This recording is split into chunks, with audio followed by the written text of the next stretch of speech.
নমস্কার বন্ধুরা, আজ চলে এসেছি আমাদের সকলের প্রিয় ঘাটাল শহরে। আমি এখন রয়েছি ঘাটাল ১ নম্বর চাতালে। দেখুন কত মানুষজন এই বন্যার কবলে পড়েছে।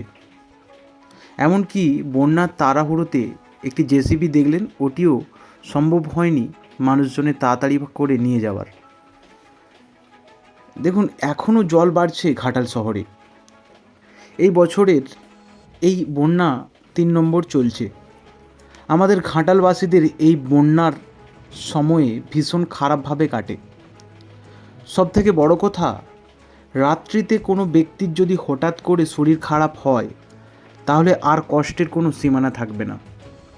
দেখুন মানুষজনেরা কিভাবে কষ্টের মধ্যে এই বন্যার সময়ে দিন যাপন করে।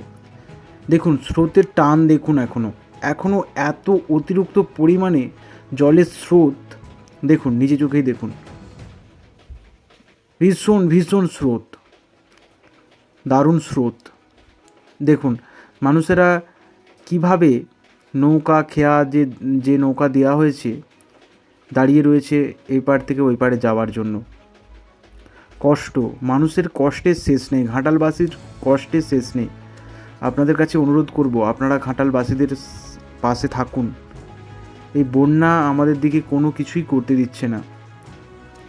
দেখুন এখানে একটি জগদা সৎসঙ্গ স্কুল রয়েছে। দেখুন ওটিও এখন জলের তলায়। আপনাদেরকে ভালোভাবে দেখাবো, সামনে গিয়ে ভালোভাবে দেখাবো। দেখুন আপনারা দেখবেন ঠিক ওই জায়গাতেও দেখা যাচ্ছে যে প্রচণ্ড পরিমাত্রায় স্রোত বইছে। দেখুন দেখুন নিজে চোখেই দেখুন, ও এত স্রোত। দেখুন স্রোতটা দেখুন একবার। ঘাটাল ওয়াইএসএস বিদ্যাপীঠ। দেখুন এই সেই চাতালের বিপরীত দিকে আমরা চলে এসেছি।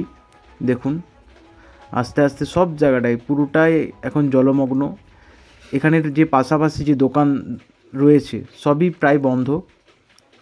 দেখুন মানুষের বিপদের কোনো শেষ নেই। ঘাটালবাসীদের বিপদ, বন্যা মানে একটি বড় বিপদ। কিভাবে চলবে এরকম সারা জীবন।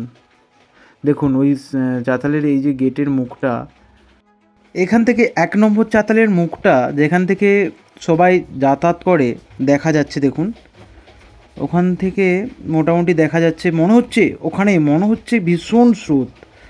দেখুন মানুষজন উঠতে পারছে না, ডোঙা ডিঙি কিছুই নিয়ে উঠতে পারছে না। দেখুন দেখুন ও বাবা,